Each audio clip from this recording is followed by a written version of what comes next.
قرآن مجید کا 96واں سورہ سورہ علق۔ شروع نام سے اللہ کے جو بڑا مہربان نہایت رحم کرنے والا ہے۔ اس خدا کا نام لے کر پڑھو جس نے پیدا کیا ہے۔ اس نے انسان کو جمے ہوئے خون سے پیدا کیا ہے۔ پڑھو اور تمہارا پروردگار بڑا کریم ہے جس نے قلم کے ذریعے تعلیم دی ہے اور انسان کو وہ سب کچھ بتا دیا ہے جو اسے نہیں معلوم تھا۔ بے شک انسان سرکشی کرتا ہے کہ اپنے کو بے نیاز خیال کرتا ہے۔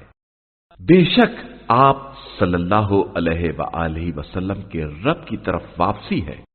کیا تم نے اس شخص کو دیکھا ہے جو منع کرتا ہے بندہ خدا کو جب وہ نماز پڑھتا ہے؟ کیا تم نے دیکھا کہ اگر وہ بندہ ہدایت پر ہو یا تقوی کا حکم دے تو روکنا کیسا ہے؟ کیا تم نے دیکھا کہ اگر اس کافر نے جھٹلایا اور منہ پھیر لیا تو کیا تمہیں نہیں معلوم کہ اللہ دیکھ رہا ہے؟ یاد رکھو اگر وہ روکنے سے باز نہ آیا تو ہم پیشانی کے بال پکڑ کر گھسیٹیں گے، جھوٹے اور خطا کار کی پیشانی کے بال۔